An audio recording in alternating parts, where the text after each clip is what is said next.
Welcome back to another edition of Gary's Record Collection. This is a little bit different this time. This is a record that I want. I do not have this in my collection.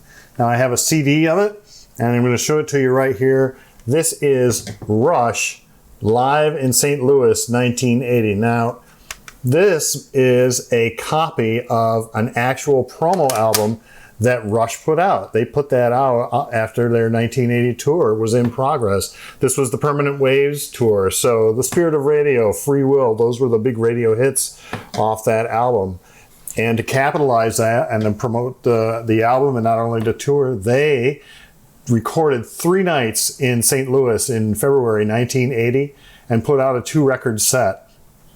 Only as a promo item, only for radio stations, so it was never on sale to the general public. And if you look on websites like Discogs, oh yeah, you can buy it. There's one on there right now for $1,100, so like $550 per album. I haven't won the lottery yet, so I will not be getting that soon now, unless there's a benefactor out there watching right now who says, you know what, I can spare the cash. Let me know, and you can Venmo that to me, or another way, we get it through PayPal or whatever, so we can get that record, because it is a wonderful record. And Rush, if you know Rush, they put out live albums. They were putting them out maybe every 3 albums or so. So you had 1976, you had All the World's a Stage, and that came after the first 4 albums, I guess, after 2112 came out. And then you had some more albums, and then Exit Stage Left came out in 81, 1 year after this concert. And there's a lot of differences between Exit Stage Left and this particular concert. And I think now, after 40 plus years later, those two can sit side by side. There was probably hesitation in the early years going, well, we put out a show from 1981. Why do we need to put out a show from 1980? But I'll tell you what, the fans will buy it. And, it's just a wonderful thing. So we're going to get started. This is live in St. Louis, and they opened up in the tour. They opened up with 2112.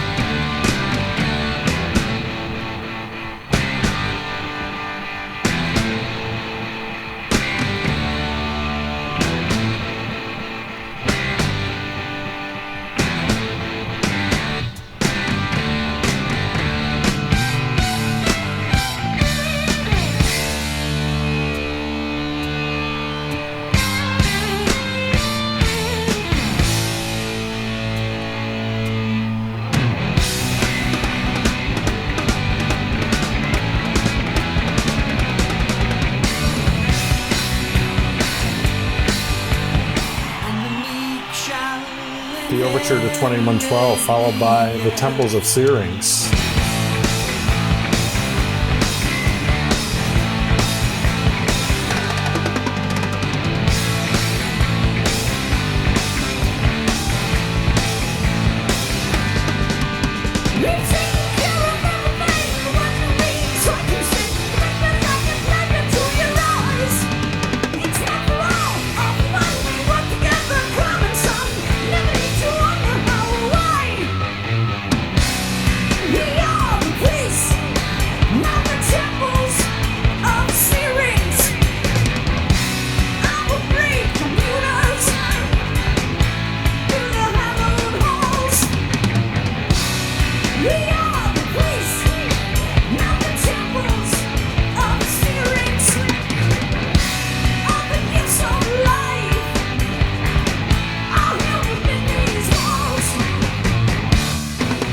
Play 2112 for 15 minutes. It's the whole of side 1. It ends, of course, with the grand finale.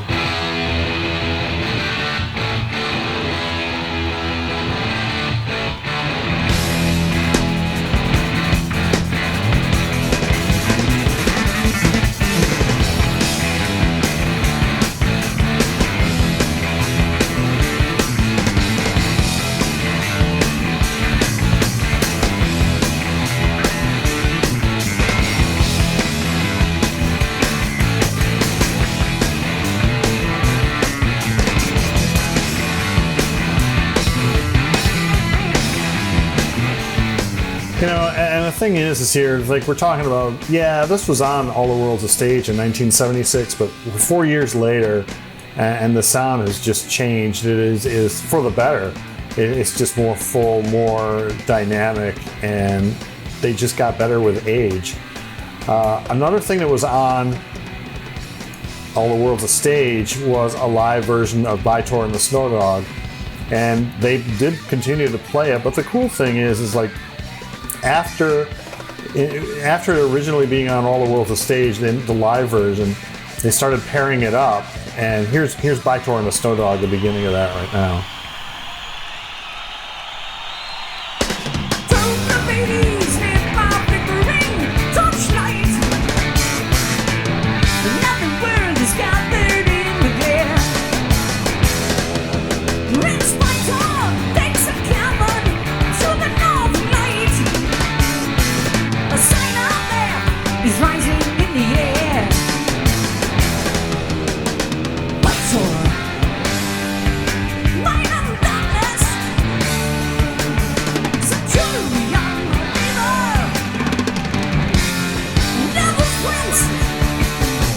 Bytor and the Snow Dog goes into Xanadu, which is just spectacular. I wish they would have kept this segue all the way through. These are two songs that go together so well.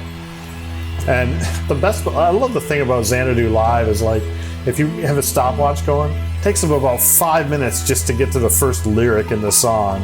That's great. That's perfect. We're going to skip ahead just a little bit.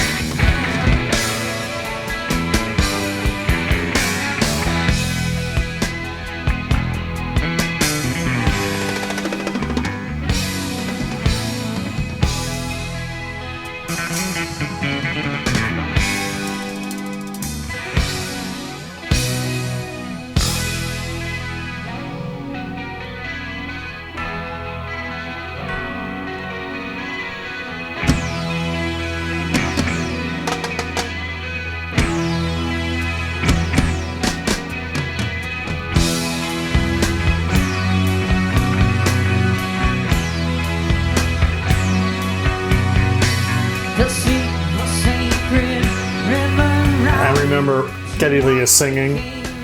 He's playing bass and he's playing those pedals too. All of that going on at once. Amazing.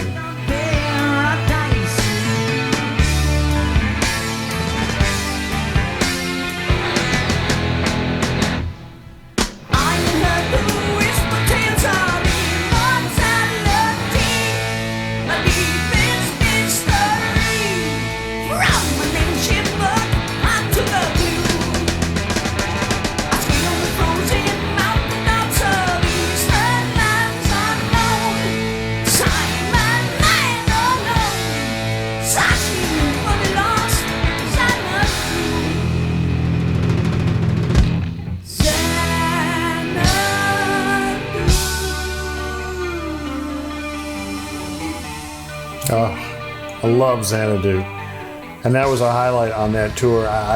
Another reason why that should be officially released. That should be out for the masses to hear. So yeah, it was 1980, and it was the Permanent Waves tour, and of course the big hit off that album was about a radio station in Toronto. Right now we'd like to do something else for you from our Permanent Waves album. There's a song called The Spirit of Radio.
And remember, at this point when this concert was going on, this album was only out for like about 3 weeks.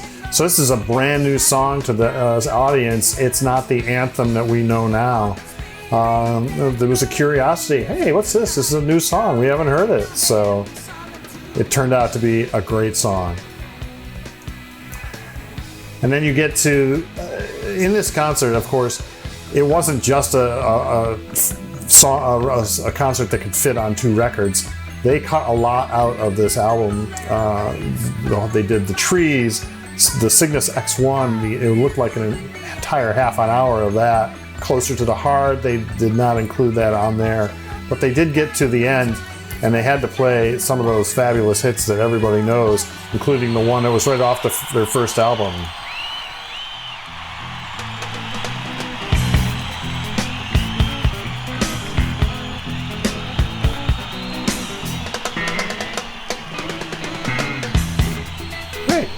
Was this on the first album? I don't recognize this at all. It's an old song, it's called Working Man.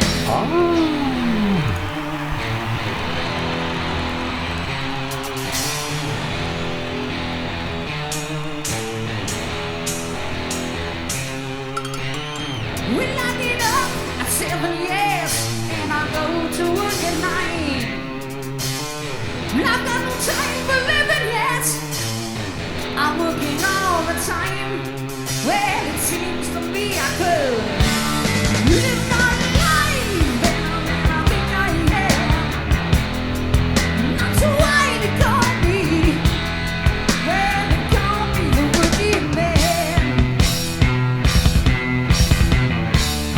Well, they call me the working man. I guess that's what I am.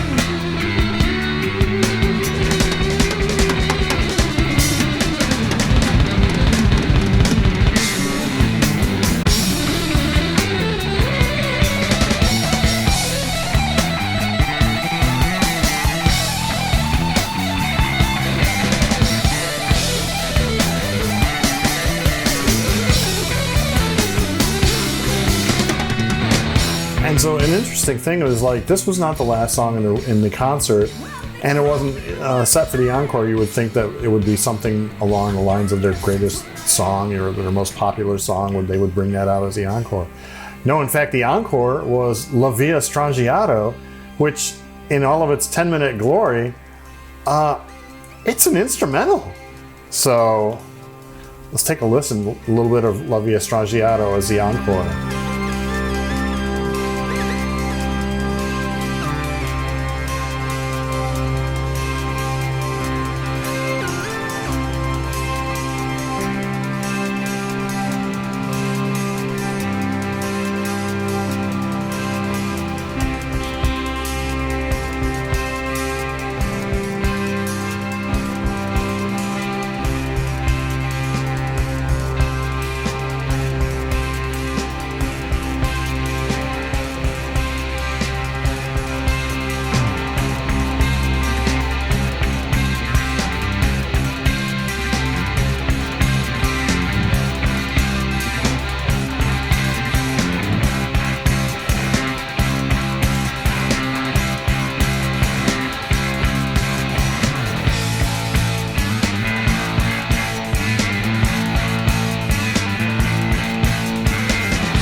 We're going to skip ahead close to the end.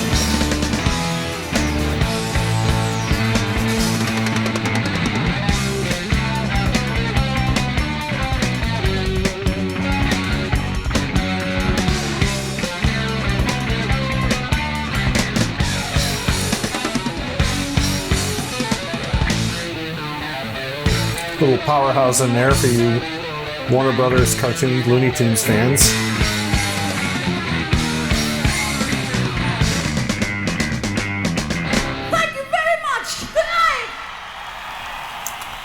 Oh, what a great show.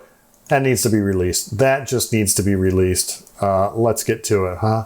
Rush in St. Louis live, 1980. It's a promo. It's on Anthem.